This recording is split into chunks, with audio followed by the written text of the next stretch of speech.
कथा, पुरुषार्थ कथा, सुनो सुनो सिद्धार्थ कथा।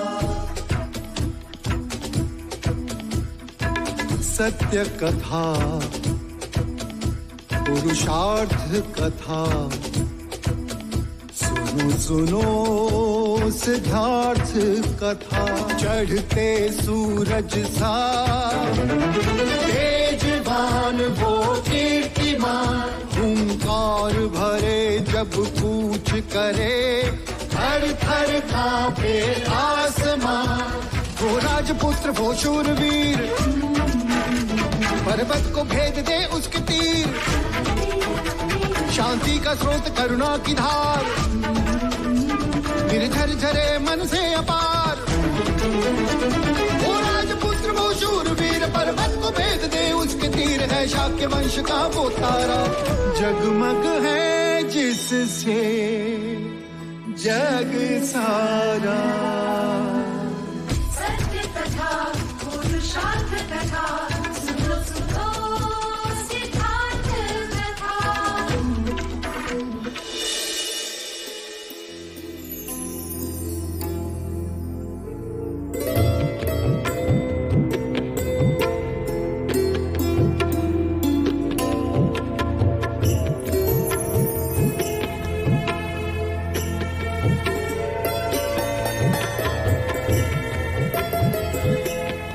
आज से मेरे सारे सुख तुम्हारे और तुम्हारी सारी पीड़ा मेरी। पुत्री, अब गृह प्रवेश करो।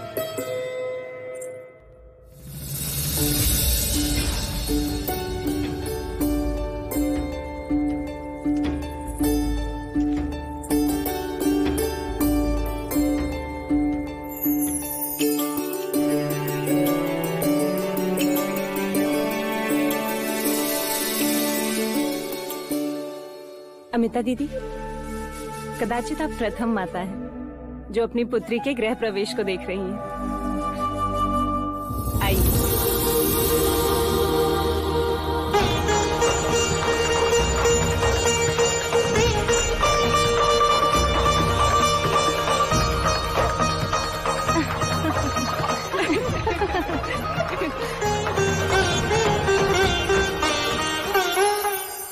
देखते हैं कौन ये अंगूठी खोज पाता है। जो पहले खोजेगा गृहस्थ जीवन में वही निर्णायक होगा। फिर तो मेरी पुत्री यशोधरा ही जीतेगी। नहीं नहीं महादेवी, सिद्धार्थ ही जीतेगा। अच्छा।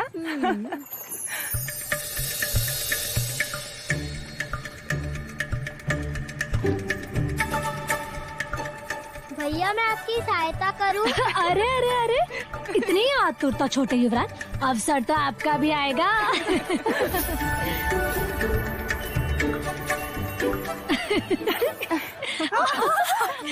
लो, मेरी पुत्री ये जीत गई।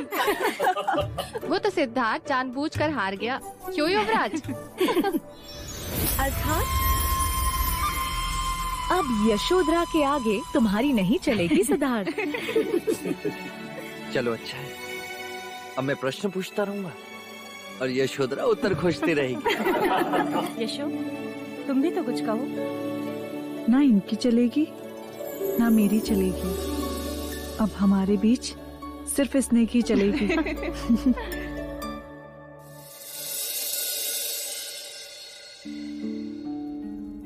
आज आपके नगर वधू की परीक्षा है, देखते हैं गरजते बादल आज बरसते हैं या नहीं। लगता है आपने अम्रपाली को देखा नहीं, अन्यथा आप अग्नि परीक्षा ना करते।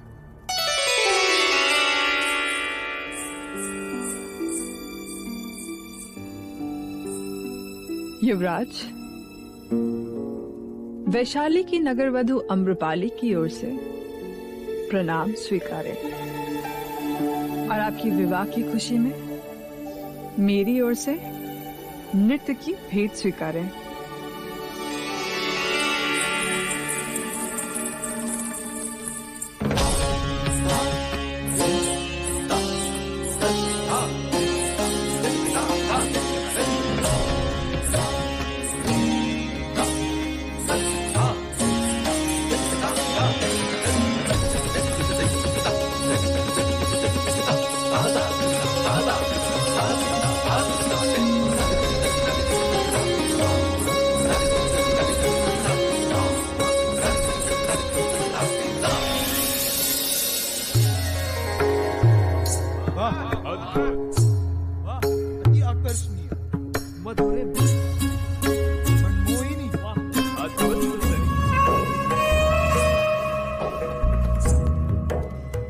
अद्भुत, ऐसा रूप, ये तो स्वर्ग की अप्सरा है। आम्रपाली,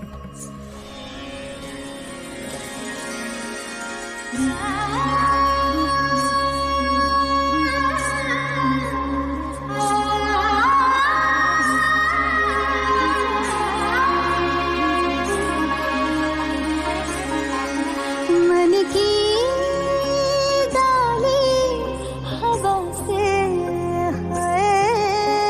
लचक गई रे, लचक गई रे, प्रेम इतना भरा मैं, छलक गई रे, ओ छलक गई रे।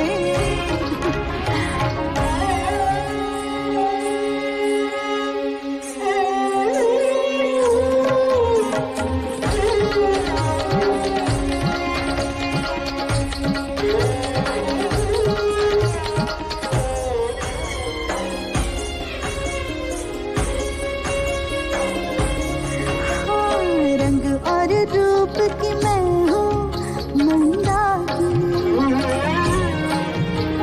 मेघ में मैं बस बन के सौदामिनी। हाँ, दसों दिशाओं में शोभित है मेरी छवि,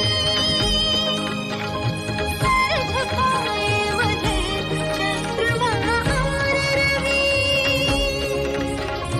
देवताओं को भी जिसने मोहित किया, कामिनी आज हो क्या, बहक गई रे, ओ बहक गई रे, प्रेम इतना भरा मैं, छलक गई, छलक गई रे।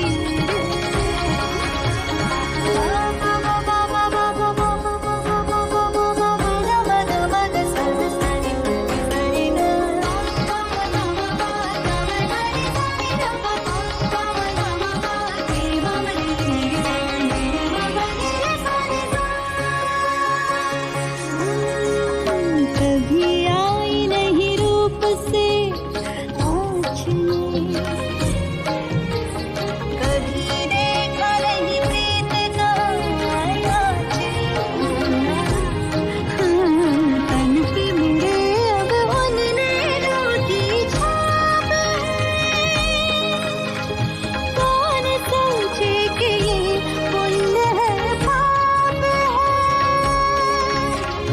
राह सच की दिखाओ किस यार को, हाँ भटकना मुझे मैं, ओ भटक गई रे, आ भटक गई रे, प्रेम इतना भरा मैं, छलक गई रे, आ छलक गई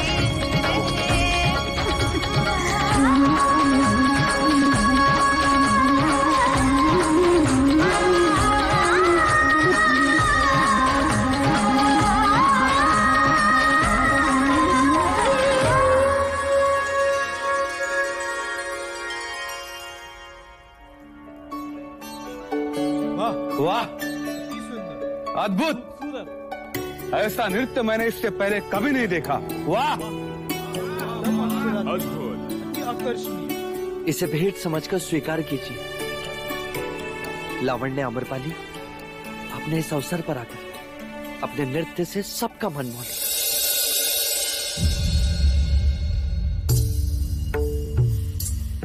मैं इसे स्वीकार नहीं कर सकती। क्यों नहीं कर सकती देवी? क्योंकि मैं आपसे कुछ और भेंट चाहती हूँ। क्या? इस हार के बदले मुझे एकांत में आप कुछ घड़ियां दे दे तो? हाँ हाँ, क्यों नहीं, अवश्य, हमें खुशी होगी।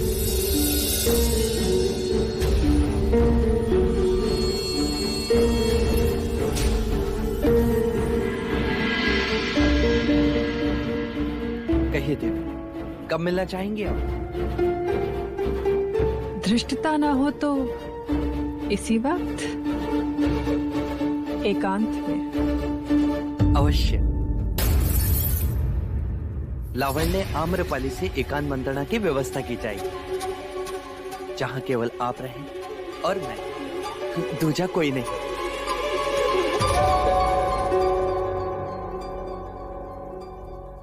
परंतु एक प्रश्न है, मेरे मैं अकेला नहीं, मैं और गोपा मिलकर मैं बनते हैं।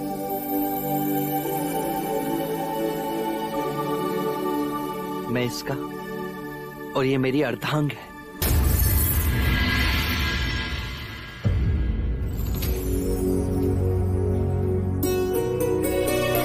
इतना प्रेम?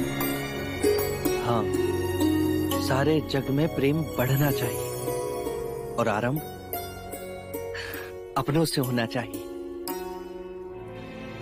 यदि आप प्रेम की भावना समझती हैं, तो कृपया इस माला को स्वीकार करें।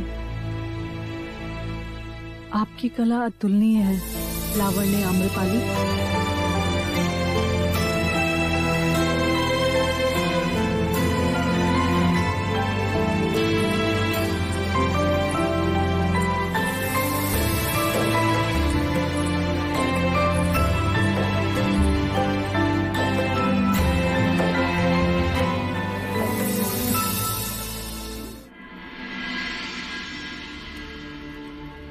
कब से देख रही हूँ, आज हमारी लावण्या का मन कहीं और ही भटक रहा है।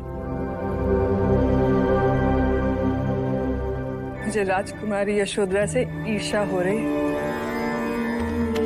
युवराज सिद्धार्थ उनसे कितना प्रेम करते हैं। परंतु ईर्ष्या कैसी देवी? आप क्या किसी राजकुमारी से कम हो?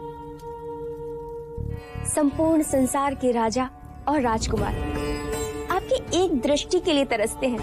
क्या ये प्रेम नहीं है? नहीं उषा,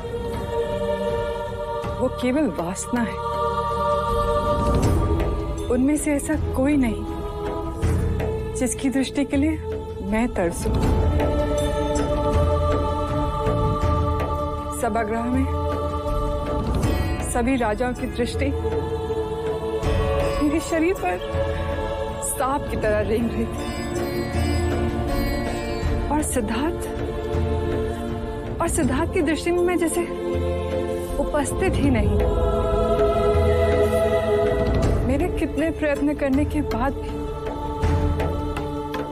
वो मोहित नहीं हुआ। मुनियों की भांति देखता रहा। इसमें दुखी होने की कोई बात नहीं। आप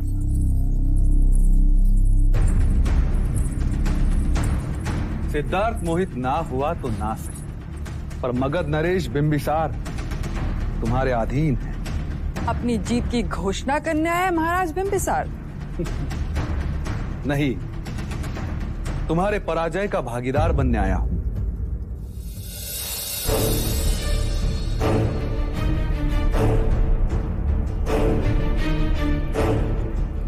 चाहे तुम शर्त भले ही हार गई हो देवी, पर आज से तुम हमारे मगध की सीमा वाले श्रृंगार महल की रानी हो।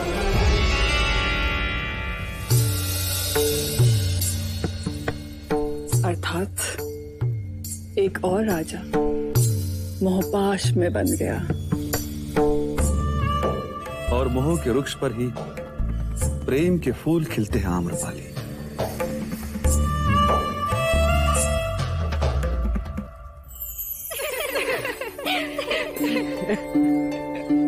युवराज, आज आपने इस नीरू का सपना तोड़ दिया। मैंने? और नहीं तो क्या, आज अपने सभागृह में लावण्य आम्रपाली के आमंत्रण को ठुकरा दिया। अब मैं यशोधरा की सौत कैसे बनूंगी? नीरू, तू एक शब्द नहीं बोलेगी। अरे चलो सभी यहाँ से, रात्रि का दूसरा पहर जो हो चुका है। नंद, आप भी चलिए। नहीं, मैं यही रहूंगा ज्येष्ठ के साथ। अच्छे बच्चे हद नहीं करते। और फिर महादेवी आपकी प्रतीक्षा जो कर रही है, ले जाओ इसे। चलिए नंद, हम भी चले। आओ।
तुम्हारी सहेलियां तुमसे बहुत स्नेह करती हैं। हाँ, जितना चन्ना आपसे करता है।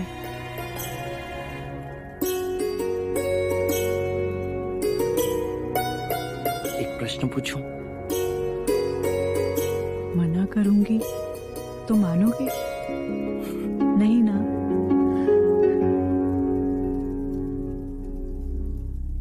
तुम मुझसे विवाह करके खुश तो होना गोपा?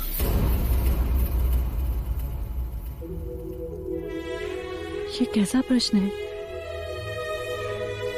जिसके साथ रहने को हर घड़ी मन उत्सुक हो, रात दिन जिसके विचार स्वयं के बारे में भी सोचने ना दे, जहां देखो सिर्फ वही दिखाई दे, सारा रात जिससे स्नेह करता हो और वो तुमसे स्नेह करता हो, तो ऐसे मनुष्य के साथ विवाह करके कोई क्यों खुश ना होगा युवराज?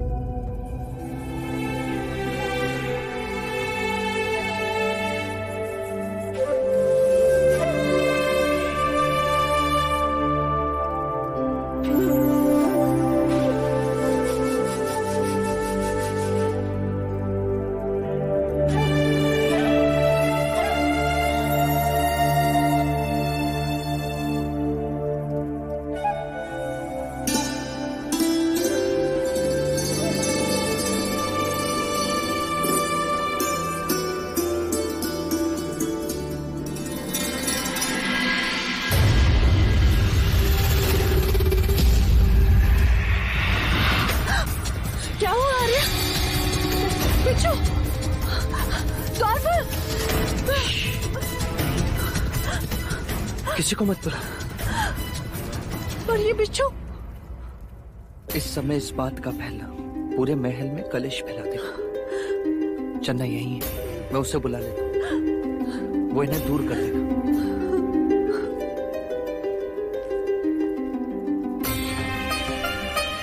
चन्ना,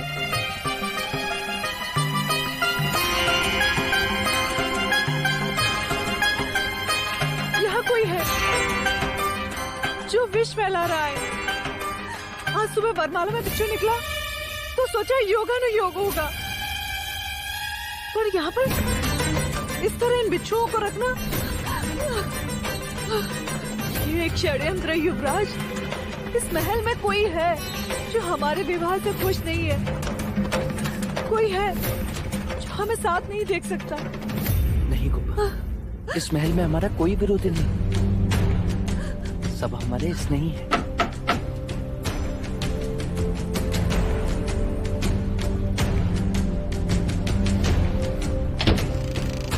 आगे युवराज। चन्ना, इन बिच्छुओं को बाहर फेंक दो। इन्हें मारना मत चन्ना। इन्हें बाहर जीवित झाड़ियों में छोड़ो। संभाल के।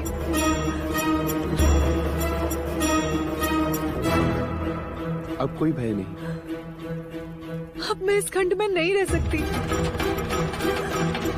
मैं यहाँ नहीं सो सकती। लेकिन गुफा इस समय हम जाएंगे कहाँ?